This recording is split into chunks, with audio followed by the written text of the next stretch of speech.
5 ರಾಜ್ಯಗಳ ಮೇಲೆ ಕಾಂಗ್ರೆಸ್ ಕಣ್ಣು. ಜನರಿಗೆ 3,000 ರೂಪಾಯಿ ಪೊಂಗಲ್ ಗಿಫ್ಟ್.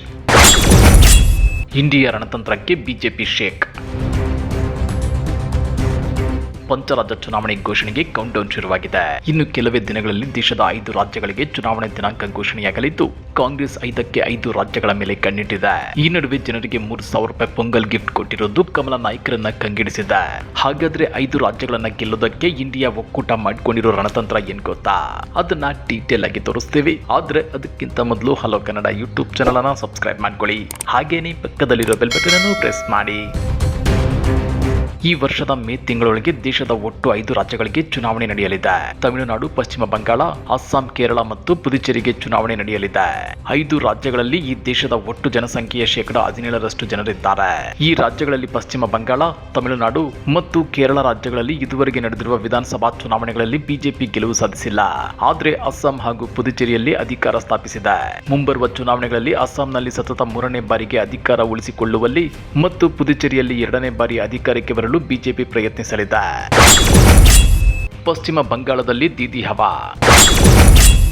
ಬಿಜೆಪಿಗೆ ಇಂಡಿಯಾ ತಿರುಗೇಟು ಫಿಕ್ಸ್. ನಿಮ್ಗೆಲ್ಲ ಗೊತ್ತಿರೋ ಹಾಗೆ ಪಶ್ಚಿಮ ಬಂಗಾಳ ಮಮತಾ ಬ್ಯಾನರ್ಜಿ ಅವರ ನೇತೃತ್ವದ ತೃಣಮೂಲ ಕಾಂಗ್ರೆಸ್ನ ಭದ್ರಕೋಟೆ. ಇಲ್ಲಿ 2021ರಲ್ಲಿ ಹ್ಯಾಟ್ರಿಕ್ ಗೆಲುವು ದಾಖಲು ಮಾಡುವ ಮೂಲಕ ಮಮತಾ ಬ್ಯಾನರ್ಜಿ ಬಿಜೆಪಿಗೆ ಬಿಗ್ ಶಾಕ್ ಅನ್ನು ಕೊಟ್ಟಿದ್ರು. ಈಗ 4ನೇ ಸಲವೂ ಗೆಲ್ಲುವ ಮೂಲಕ ಪಶ್ಚಿಮ ಬಂಗಾಳದ ಕಡೆ ಬಿಜೆಪಿ ತಿರುಗಿಯೂ ನೋಡದಂತೆ ಮಾಡೋದಕ್ಕೆ ಭರ್ಜರಿ ಸಿದ್ಧತೆ ಮಾಡಿಕೊಂಡಿದ್ದಾರೆ. ಈ ಸಲ ಮಮತಾ ಬ್ಯಾನರ್ಜಿ ಅವರ ಟಿಎಂಸಿ ಪಕ್ಷವೇ ಪಶ್ಚಿಮ ಬಂಗಾಳದಲ್ಲಿ ಗೆದ್ರೆ ಅದು ಹೊಸ ಇತಿಹಾಸವನ್ನ ದಾಖಲಿಸಲಿದೆ. ದೇಶದಲ್ಲಿ ಈ ಸಾಧನೆ ಮಾಡಿದ ಮೊದಲ ಮಹಿಳಾ ಮುಖ್ಯಮಂತ್ರಿ ಎಂಬ ಹೆಗ್ಗಳಿಕೆಗೆ ಅವರು ಪಾತ್ರವಾಗಲಿದ್ದಾರೆ.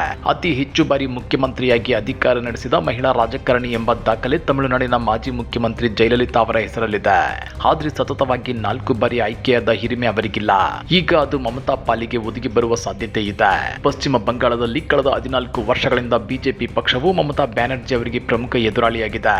ಮೋದಿ ಮತ್ತು ಅಮಿತ್ ಶಾ ಪದೇ ಪದೇ ದೀದಿ ಓ ದೀದಿ ಅಂತೇಳಿ ದಂಡೆತ್ತಿ ಹೋಗಿದ್ದು, ಆದ್ರೆ ಪ್ರತಿ ಸಲವೂ ಕೈ ಸುಟ್ಕೊಂಡು ವಾಪಸ್ ಬರ್ತಿದ್ದಾರೆ. ಈ ಸಲವೂ ಹಿಸ್ಟ್ರಿ ರಿಪೀಟ್ ಆಗುತ್ತಾ ಅನ್ನೋ ಅನುಮಾನ ವ್ಯಕ್ತವಾಗ್ತಿದೆ.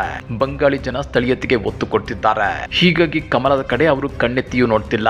ಇದು ಟಿಎಂಸಿಗೆ ಪ್ಲಸ್ ಪಾಯಿಂಟ್ ಆಗಲಿದೆ. ಟಿಎಂಸಿ ಗೆದ್ರೆ ಇಂಡಿಯಾ ಒಕ್ಕೂಟಕ್ಕೆ ಬಲ ಬಂದಂತೆಯೇ ಲೆಕ್ಕ. ಅಸ್ಸಾಂನಲ್ಲಿ ಜಿದ್ದಾಜಿದ್ದೆ.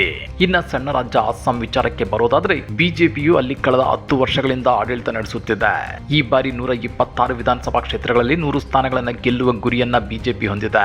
ಪ್ರಧಾನಿ ನರೇಂದ್ರ ಮೋದಿ ಅವರು ಕಳೆದ 6 ತಿಂಗಳಲ್ಲಿ 3 ಬಾರಿ ಅಸ್ಸಾಂಗೆ ಭೇಟಿ ನೀಡಿ ಪಕ್ಷದ ಪ್ರಚಾರಕ್ಕೆ ಬೆಂಬಲ ನೀಡಿದ್ದಾರೆ. ಗಡಿ ಭದ್ರತೆ, ಅಕ್ರಮ ವಲಸೆ ಮತ್ತು ಅಸ್ಸಾಮಿ ಅಸ್ಮಿತೆಯ ವಿಷಯಗಳು ಇಲ್ಲಿ ಪ್ರಮುಖವಾಗಿವೆ. ಕಾಂಗ್ರೆಸ್ ಪಕ್ಷವು ಬಿಜೆಪಿ ವಿರುದ್ಧ ಹೋರಾಡಲು 8 ಪ್ರಾದೇಶಿಕ ಮತ್ತು ಎಡಪಕ್ಷಗಳೊಂದಿಗೆ ಮೈತ್ರಿ ಮಾಡಿಕೊಂಡಿದೆ.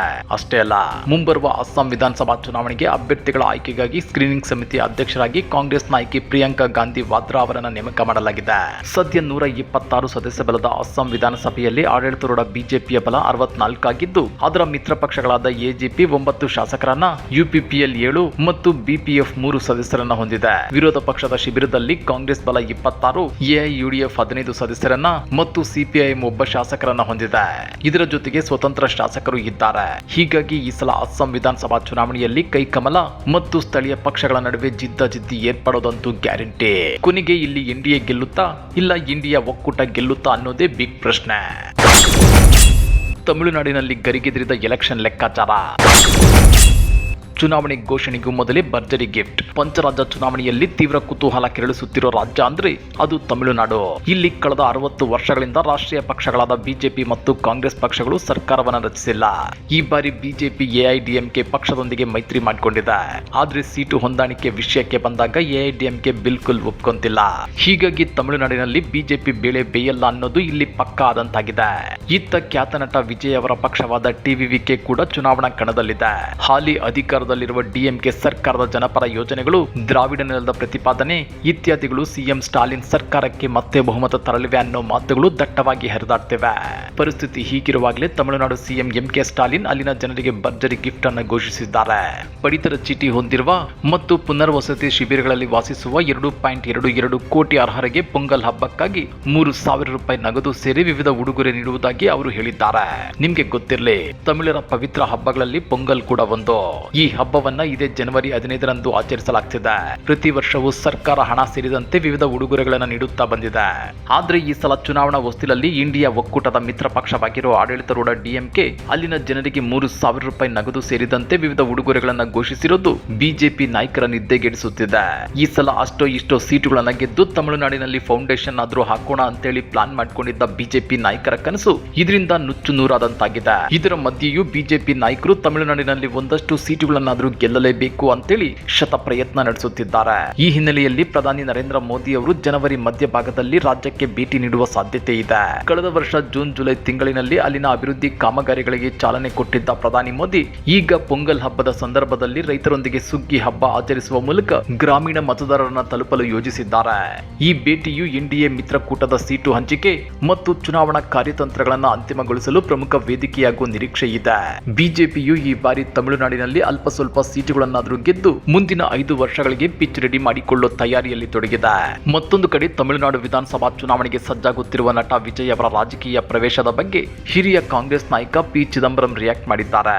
ವಿಜಯ್ ಅವರ ಪ್ರಯತ್ನಗಳಿಗೆ ಶುಭ ಹಾರೈಸಿದ್ರು ಅವರ ರಾಜಕೀಯ ನಡೆಗಳು ಯಶಸ್ವಿ ಆಗೋದಿಲ್ಲ ಅಂತೇಳಿ ಭವಿಷ್ಯ ನುಡಿದಿದ್ದಾರೆ.